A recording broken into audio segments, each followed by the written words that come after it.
Assalamualaikum teman-teman, inilah serial penelusuran jalur kereta api SDS segmen Banjarsari Purbalingga.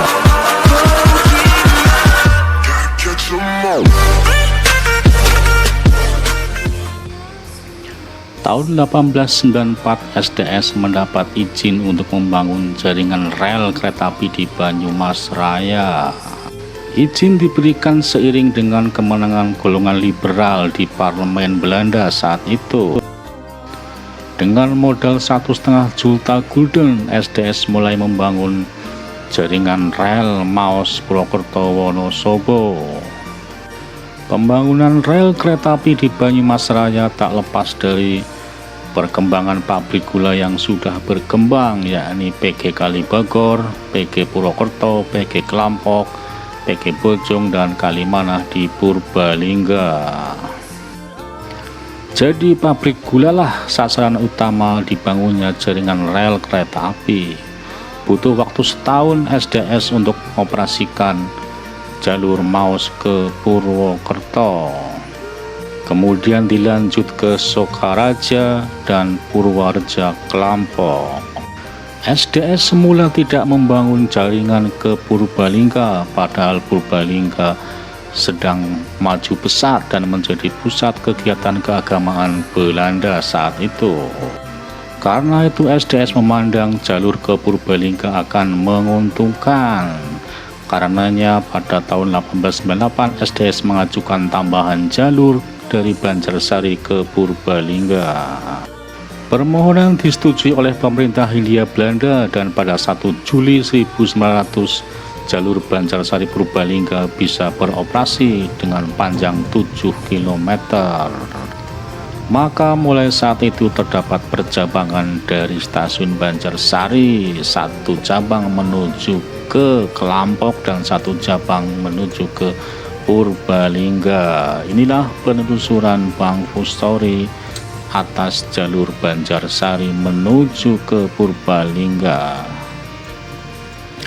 Jalur kereta SDS adalah mirip jalur yang direkomendasikan oleh J.K. Kempes, pejabat inspektur SS yang semula memang diminta oleh pabrik gula untuk membangun jaringan kereta api ke pedalaman Banyumas.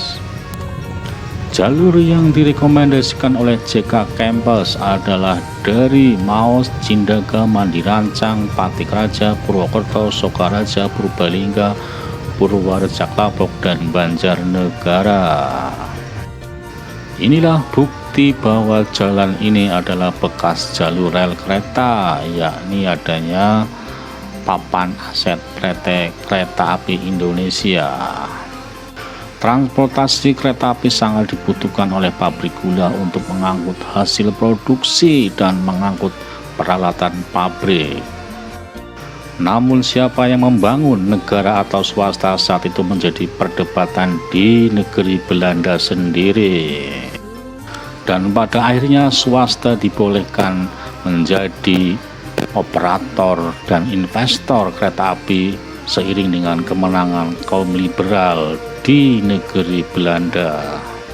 Kembali ke penelusuran jalur, saat ini posisi di desa Banjarsari Kidul menuju ke Jompo.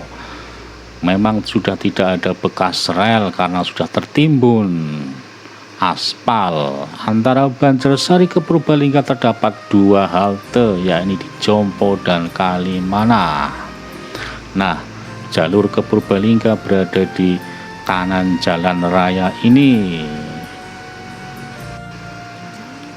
Di sepanjang jalan ini, di sebelah kanan adalah jalur rel kereta api yang sekarang sudah menjadi bangunan-bangunan penduduk dan ditutup pada tahun 78 seiring dengan penutupan jalur dari Purwokerto menuju ke Wonosobo.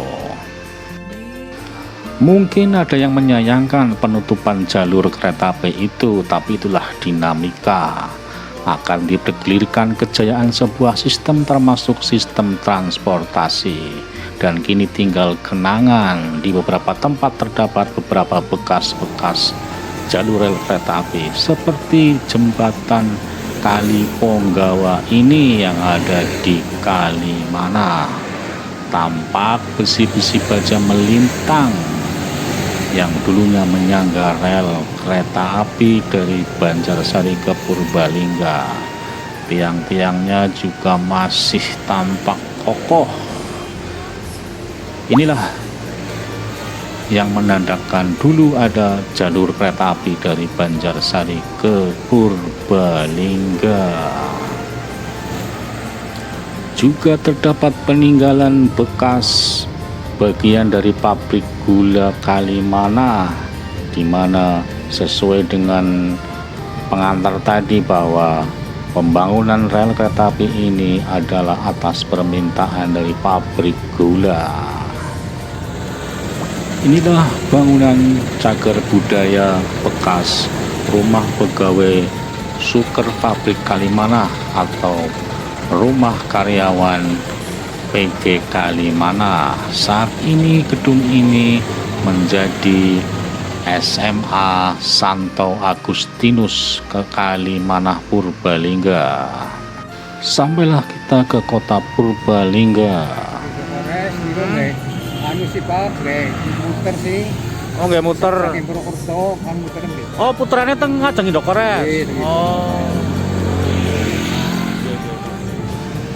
Ya, disinilah dulu stasiun Purbalingga, yakni di jalan atau akses menuju ke PT Goyang pabrik bulu mata yang ada di Purbalingga. Kompleks stasiun ini memanjang ke utara sampai ke depan pabrik Indokores. Nah, pertokoan di antara Indokores sampai ke Goyang ini adalah berdiri di atas bekas jalur rel kereta api yang semuanya telah hilang ditelan zaman. Nah, disinilah dulu stasiun Purbalingga berdiri dan sekarang hanya tinggal kenangan. Inilah salah satu foto lama yang menunjukkan adanya stasiun Purbalingga. Juga foto pabrik gula Bojong yang saat ini sudah tidak ada bekasnya. Foto ini ingin menunjukkan keterkaitan jalur kereta api dengan pabrik gula saat itu. Pabrik gula Bojong dulu terletak di ujung pertigaan jalan antara jalan yang menuju ke Bukateja dan jalan menuju ke Mangkon, dan sekarang sudah menjadi perumahan Bojong. Tidak ada yang tersisa di pabrik gula Bojong. Oke teman-teman, kita lanjutkan dan jangan lupa subscribe ya agar channel ini terus berkembang. Saat ini berada di jalur bekas lori angkutan tebu di daerah Toyareka.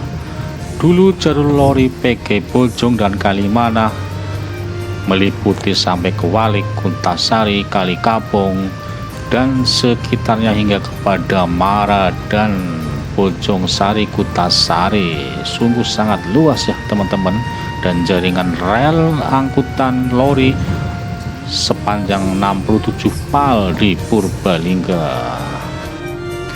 Demikian sekilas sejarah perkembangan perkereta-apian di akhir abad 19 yang dikembangkan oleh SDS di Banyumas Raya.